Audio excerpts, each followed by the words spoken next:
Sawadee ka, and good morning, Thailand, and to my human friends, wherever you are. Um, so, apologies for what might be some really bad quality work here at the beginning, but I thought it might be actually interesting if I shared with you a bit more of a video log of my sort of planning here for retirement in Thailand. I am right now in Patong, which is the western side of the island of Phuket, and probably one of the primary tourist destinations in the area. As interesting as it is and as popular as it is, it's not likely someplace that I intend to retire in, but it makes for a really good central place to land, because as Thailand has started to recover from COVID and trying to reestablish a tourism industry, it has really focused its efforts here in Phuket and particularly in Patong. So here's the starting place. In fact, Patong has really been the only kind of area that I've visited here in Thailand. My last trip was more about both South Korea and Thailand. So this is really my starting place. And I thought I'd share with you a bit of what each of my possible destinations look like. Even though Patong is not really one of those, I thought I'd show you a bit about Patong. So please put up with me and let me know if this is something that is kind of interesting, or if not, I won't bother doing any further. But we're going to start here, and then I thought I would share with you some of the other destinations that I'm looking at. Obviously, it's very early in the morning. I start my days each day pretty early, about 5:36 a.m. And I like to go for a long walk along the beach, which is over here. And the beach road. And you'll see that at this time of the day is really just a number of people who are out for an early morning walk and a run. But also, I think what you'll see is there's a whole lot of reconstruction happening here. Patong in particular was really devastated by COVID. The tour industry collapsed for 2 years. Its literal entire economy was based on tourism. So a lot of the establishments that,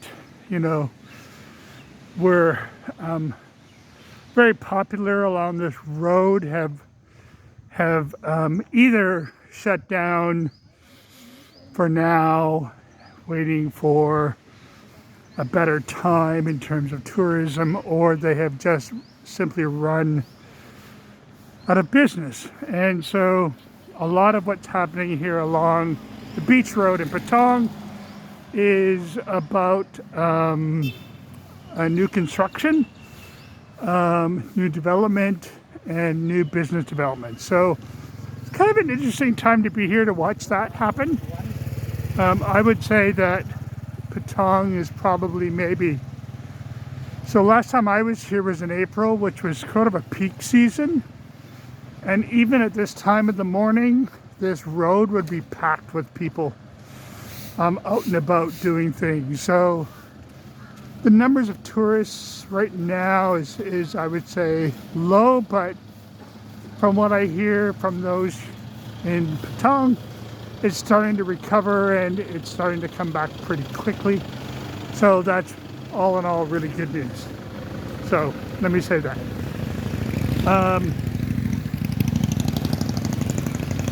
So we're coming up to a place where I will come back later in another video to give you a real good sense of its role. But coming up here is Bangalore Road. Bangalore Road walking street is probably one of the more popular destinations here in Patong, and let's take a bit of a walk down here to give you a feel for what it looks like when it's not nighttime. Here we are. You're going to see it looks quite tame during the daytime. Sorry, tripped over a curb there. I hope this video doesn't suck. Anyway, during the day it's going to look very, very, very tame, as I said. And my next video, or the next couple of videos, I'll take you back down Bangalore Road here in the evening. But this is where, frankly, the party happens. It is filled with large nightclubs. And this is where you can find your ladyboys and women who will dance for you, etc. And oh my gosh, that's just another whole conversation that best saved for another time. But let's just indulge ourselves in Thai culture and do this. So again, this is Bangalore Road. So of all places in Patong that have actually recovered, this is one that has recovered the most.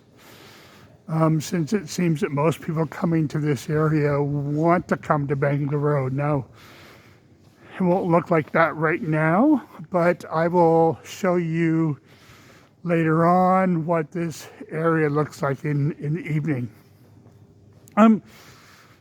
Bangalore Road here in Patong is not different than a lot of some of the other major tourist destinations in Thailand.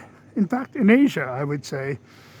Most Asian countries seem to have something they refer to as Asian countries. Most major Asian tourist destinations have something they refer to as a walking street. And here in Patong, this is the walking street, meaning there's no traffic on the road. There is, lots of clubs and lots of entertainment, lots of restaurants, lots of opportunity for socializing, etc. Whatever that means. So I'm going to actually kind of just continue down the road here a bit, so you get a feel for it during the day. Kind of want to show you a couple that over the years that I've come to Patong kind of amaze me in terms of their size and their decor, look, appeal, interest. But one that I really find the most fascinating is one called the Tiger Club, which I've never actually been to, but I've seen so many times. And I really should. I think this visit I will actually go to the Tiger Club just to feel what it's like. But here it is. It's coming up now.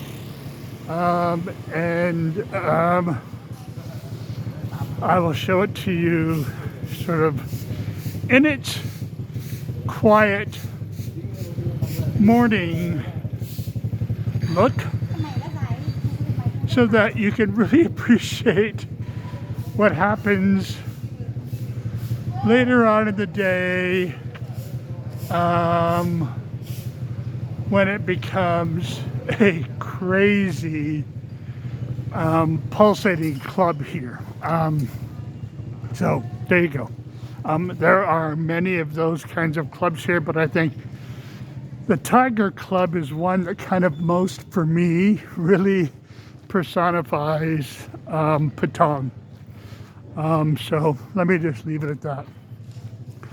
We're walking away from the beach right now, and we're headed towards a street that runs somewhat parallel to the beach road that we were just on before we came down Bangor Road. And this is kind of one of those streets that, well, it's right off the very center of the tourism district.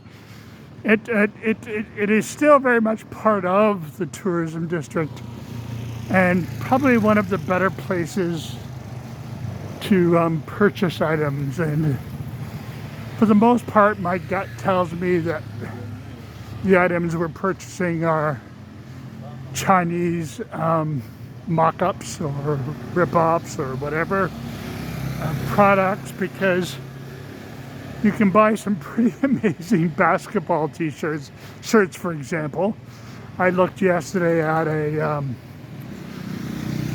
Raptors shirt that was, oh my God, like 20 bucks. And looked like the authentic version. The other thing that I've noticed is a lot of those, oh my gosh, what do we call them? Slip-ons? Adidas, Nike, whatever, slip-ons that back home cost 50, 60 bucks, but here are 15. So, you know, I don't know what the source of those items are, but my guess is if you can sell them at that price, they're probably not original authentics.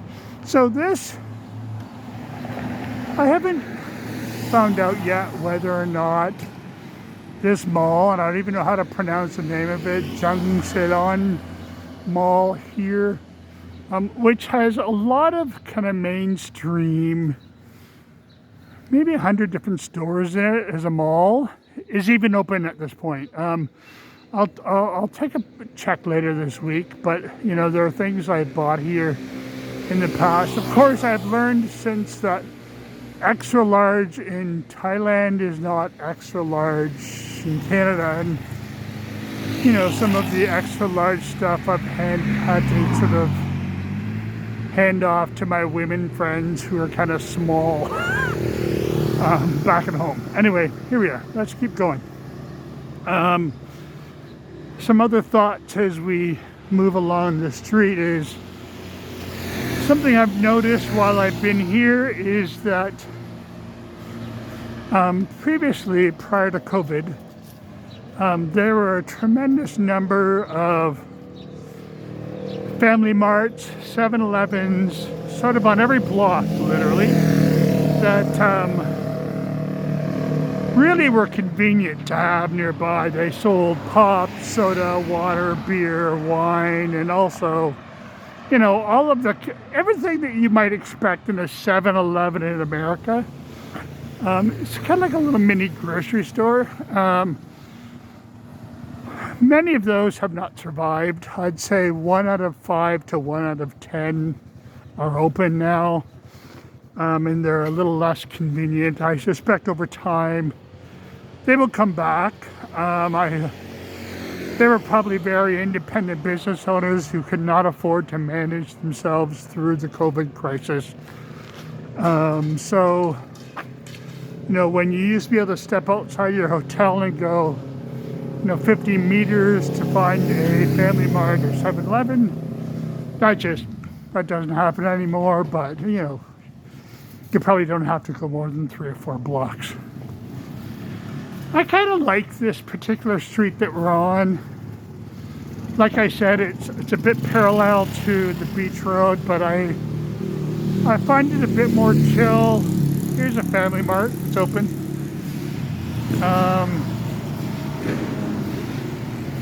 I find this road a bit more chill. There are a lot of more family-run restaurants here. Little tiny street food options. Again, you don't see them right now because it is 6:30 a.m. But they're here, and so it's one of the areas I like best is stepping a bit off Beach Road. In fact, the further you step away from the beach road and go inland, the more authentic everything becomes in terms of Thailand authentic and less tourism focused. Swadika. Um, There's an example of what a sort of side road kind of looks like, running east and west between the road and right now we're actually walking towards a little bit south now towards what will be the area around the Holiday Inn and Hooters, which I find somewhat redundant here in Patong, but whatever. Maybe the burgers are good.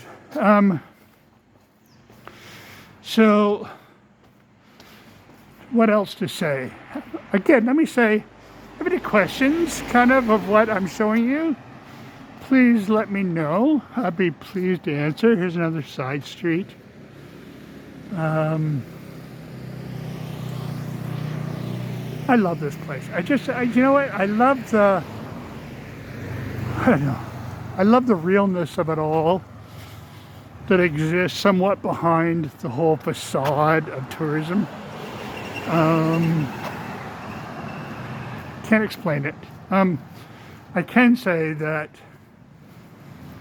you know, I've never traveled anywhere in Europe, North or South America, Asia, where the people have been so generous and welcoming and so pleasant. It just, and maybe there's a bit of a tourism facade there to that, and there's an understanding of the importance of tourists to their economy, but sometimes you can't fake that shit. And sometimes you can tell when someone is faking that shit, but you know, I really find that the people here are warm and welcoming, and it's one of the things I most love about Thailand. One of the things I haven't commented on yet is the overwhelming number, which you won't have experienced yet. Maybe I should actually take you on a walk later in the day when another 7-Eleven. Maybe I should take you on a walk again when the massage parlors are open. So that you can get a feel for some of the skills you need to learn as a Farang, as the Thai call us foreigners. Some of those skills you need to learn to be both respectful, pleasant, but also turn down the massage offers that you get every 50, 60, 70 feet. I just, you know, the interesting thing about Thai culture, maybe Thai tourism culture, that you need to kind of get used to. So, I'll keep walking. Maybe keep the camera on for a bit. You can let me know if, again, let me know if this is any interest to you. I won't bother doing this further if it's just kind of like, what's he doing? But kind of thinking down the road, I might turn this into some sort of video blog that is about, you know, an old gay dude in Thailand. And I at least definitely want to share this video with my good pal and roommate Pierre. So he gets a feel over the next couple of weeks of the places that we're looking at to retire in. And so, while this is not one of those places, kind of an interesting, I think, story in itself. Swadika. Whoops. That was missing a curb. So, gonna shut up for a few minutes and just walk. And again, before I do that, just let me know if there's any questions you have, anything you'd like to see, anything that you've seen that you have a question about, in the comments. And now I'm gonna shut the fuck up for a while, which is, you know, not something I'm generally accustomed to.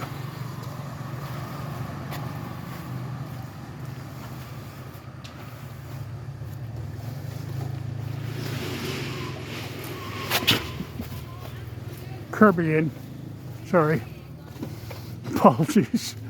I feel like I might be making you all kind of sick to your stomach, but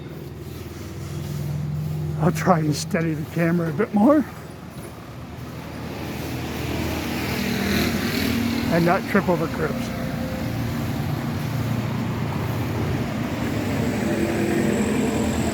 The other thing is, if I would say that if the establishment you're walking by is not a massage parlor, it's probably a tattoo parlor. And you know, I give a lot of thought to getting an authentic kind of Thai tattoo while I'm here, but I also don't want to end up in a situation where I have to avoid the sun and the beach for some period of time because I've got a tattoo. So I think I'll probably put that off until I move here. Swadika. Each morning I come across these, I guess, city workers who are responsible for keeping the city streets somewhat clean. And did you notice the broom? Like, that has got to be the worst fucking broom in the world. I've actually physically watched people work with that broom and thought to myself, Jesus, what a non-productive piece of equipment that is.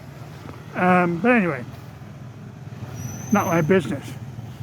I'm just deferring. And I try not to, I really want to try not to be someone who is critical of the culture where they have decided to move to. So I don't want to be that guy. So, but wow, that fucking broom. I feel like I want to buy everybody a new broom from Canadian Tire. Just to make their lives a little easier. Anyway, here we are, headed towards, God forbid, Hooters and the Hard Rock Cafe. Oh, I know what I should show you. I think I've shown you this yet. So, signage around this area has a lot to do with tsunami evacuation routes. And so there are different types of signage to warn you that you are in a hazard zone. For example, like this here. And in which direction you need to move to avoid being in the hazard zone.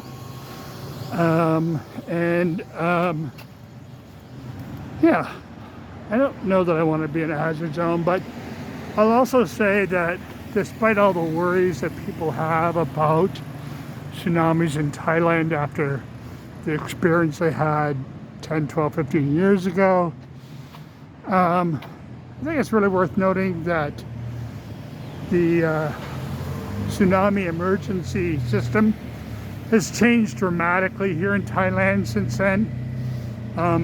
Maybe later I can show you. I don't think I've come across one in my walk this morning, but across the town are both earthquake and then tsunami warnings that give you far more warning about the possibility of tsunami where you're at, and that did not exist unfortunately did not exist during the last situation. And they've, much like we now have on our phones, we have these kind of urgent child missing kind of warnings. Here in Thailand, there are these, I don't know if it's all of Thailand or if it's just Phuket, other areas of southern Thailand, there are these warnings that also exist on your phones to give you plenty of notice to get the fuck out of here because it's gonna get messy. So, Holiday Inn Resort, yeah, I don't get it. Looks very Holiday Inn-ish to me. Not that I have a problem with Holiday Inn, but I don't know. I'd rather actually stay in something, although I'm staying in something that's Hilton-y. If I weren't doing so and I hadn't got such a great price booking it way back before the Phuket Island even reopened to tourism, I would never have picked something for a Holiday Inn. I would have picked something a bit more Thai, but at the time that I booked, I think it was back in March, the Doubletree Hilton was a ridiculously low price. I think I paid $49 or $59 a night with breakfast and Wi-Fi for a poolside room. I mean, that was better than any other hotel I was seeing, and it is now nowhere near that price for people who are trying to book today. Yeah, I can't wait to show you the place I'm staying in, Koh Samui, on the island of Koh Samui. It's a bit more of a Thai, maybe Balinese kind of bungalow place. I'm really looking forward to it. Really, really, really looking forward to it a lot. So we're kind of moving back towards the beach now. And what are we at? 27 minutes? Which is, you know, probably bored the shit out of you by now. But we're sort of moving towards the beach. I'm going to make a right up here to take us back to, see that bus? That Phuket Smart Bus? That's the bus that goes up and down the west coast of Phuket, taking you to the different major destinations. In another couple hours, I'm going to be getting on that bus to go up to Kamala Beach, which is one of the areas that I'm considering to retire in. And one of the considerations, my friend Pierre and I are looking at retiring. And it's north of Patong. And then after that, we'll be looking at communities south of Patong that are Kata Beach, Kata Nui, and Rawai. So anyway, wanted to tell you that. And now here we are back on the beach road, headed back towards my hotel. I'm about to go have breakfast, which is a buffet breakfast included in that freaking amazing price I got at the Doubletree Inn.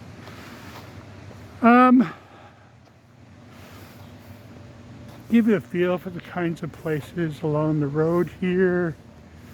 This is the Holiday Inn, and this is the new Quicksilver. There used to be a larger Quicksilver a bit further down, back down that way down the road,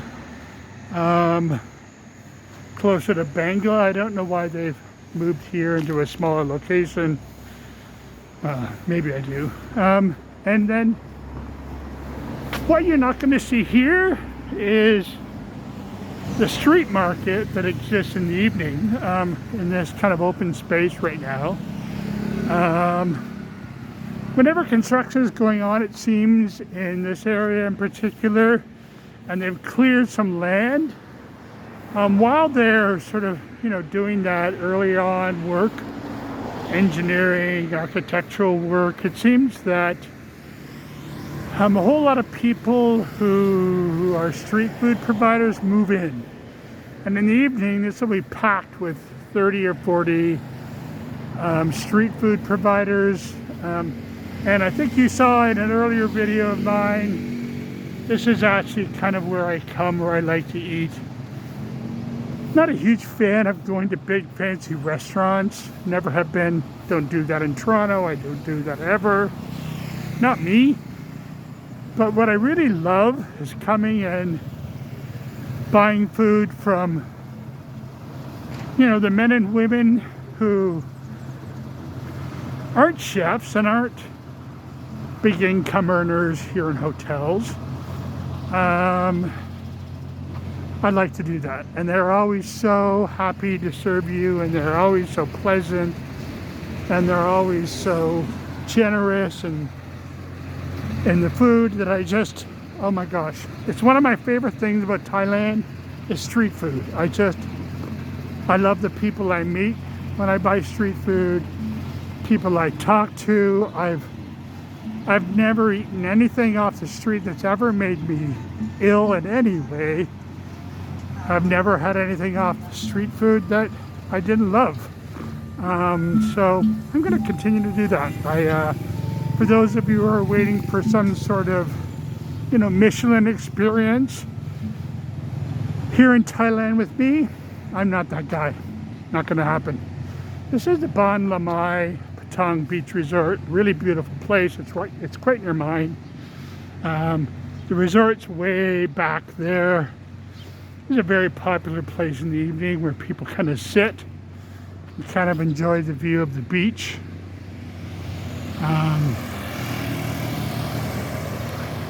And probably a bit upscale. These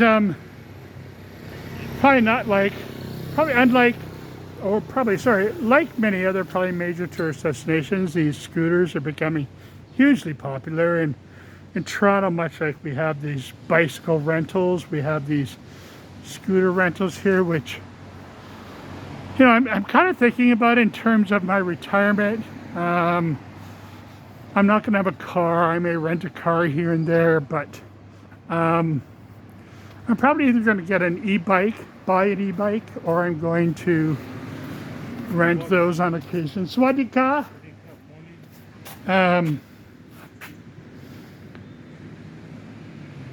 I love these Thai shorts, Thai boxing shorts. Unfortunately, they never have my size because I'm such a big guy. Really? Well, you know what? I'll come back later because I'm going to go for breakfast now. But I'll come back in a little bit. What size is that? TX. For you, okay. Yeah? You know what? I might come back because I really like those. But I need to try them on because I don't, I'm a big guy. I'm staying right here at Doubletree. So I'm going to go have breakfast and come back out. What time you come? What time is it now? 7 o'clock. About 10 o'clock. Oh, 10 o'clock late. Yeah. I have to working. Open 9, the shop open. If you can find me a really large pair, that would be great. I'd love a pair. Okay, for you, 10 o'clock? 10 o'clock. Yeah, okay, yeah. For me, boss. For me. Cheers, boss. Okay. See you later. Thank you. I really do love those shorts. I actually bought a pair of those shorts the last time I was here for Rob McNaughton, who was my roommate at the time. I don't know if he ever wore them, but God, I love them. Makes me feel so butch, and you know, I'm a pretty butch kind of guy. So, anyway, here we are. So we're almost back to my hotel. So another thing I'll show you over the next few days. I'm actually here for another 6 days before I move on to Koh Samui. I'm here in Phuket for 6 days. I'm gonna start today with a bit of traveling around the island to point out other places that I'm considering. But this Taste Festival I checked out last night for the first time. Not impressed. I think it's pretty. The layout, the design, the marketing, all of that is really nice. Just not sure that the food appealed to me all that much. That it had pizza, it had shawarma.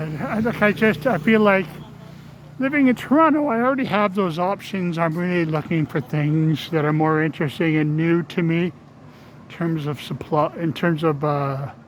Thai food. So not really, didn't turn out to be my thing, but you know, I wish them well. So here we are at my hotel, and out front of my hotel is this mojito bar, which I think you probably saw me sitting at the first night I arrived. Swadika, it's okay, yeah. And I Missing Thailand. have a good day. Yes, you too. That's where I sat my first day, kind of sitting here looking out at, you know, kind of the beach, what was happening in terms of the setup for this Thai food festival. A bit curious. Here's a stage that faces out towards the water. Kind of curious to see what's going to be on stage, so I probably really going to check that out tonight more than I am sort of, you know, the food. But yeah, mojito bar. These are everywhere now. So I first started seeing these on Koh Samui a couple of years ago, and now every bar has these kind of swing sets that you can sit on. I choose not to at this point because I'm just always fearful that I'm gonna sit on it and I'm gonna snap the ropes, and it's just too much humiliation for an introvert to deal with. And so here we are at my hotel, Doubletree Hilton. Has a Starbucks next door, which I've never been to, nor do I intend to go to. Even though I like Starbucks, my hotel has really good coffee. And everyone's kind of setting up now to start the day. There's this big front patio area. There's this other area for eating sort of under a roof or drinking. And there's always some really interesting entertainment going on kind of here. And now we are here headed back towards my hotel, my fabulous hotel. In fact, you know, people somehow seem to think, oh, here's the guys making all the... So these guys make really, really good bakery items that are part of our breakfast every morning. Oh my God, the croissants are to die for. And this is where we have breakfast each morning. Starts in about 20 minutes, 15, 20 minutes, I think. And here we are headed back towards the main part of the hotel. So I think I was about to say earlier before we jumped into the bakery conversation that I've never actually stayed in a hotel quite so nice. It's not typical of me, but as I was planning this post-COVID trip, I thought, you know, fuck it all. I'm going to do things, I'm going to travel in a way that I'm going to really enjoy. And Swadika, this was my choice for hotels, and as I mentioned earlier, it's like cheap. Only because I booked so early, and like I said before, the country had even opened for tourism yet, or even had set up its plans for opening. And at some point I'll have to share with you kind of the rigmarole. You don't hear that word a lot, do you anymore? Rigmarole. The rigmarole to actually getting into the country and what you have to do. You know, many have complained a bit about it, but frankly, I think it's a very responsible thing that they've done to ensure that they maintain, you know, both the safety of Thai citizens, but also, you know, help to bring back some economic recovery through tourism. So I think it's been a really good balance. I think that, you know, they've made some mistakes along the way in terms of process, and then they've quickly adjusted to fix that. All in all, I think it's been pretty impressive. I think I mentioned when I came to the airport, I was amazed at how smooth it all was. And it's, here are the incredible staff of the hotel. And when I say incredible staff, I mean it. I mean, never have I experienced staff who are so helpful. Anyway, we're coming down to my room now. And I don't know if this has just been crap or if you guys would like me to continue this, but please let me know in the comments and I'll do what you tell me. Ciao for now, humans. Peace out.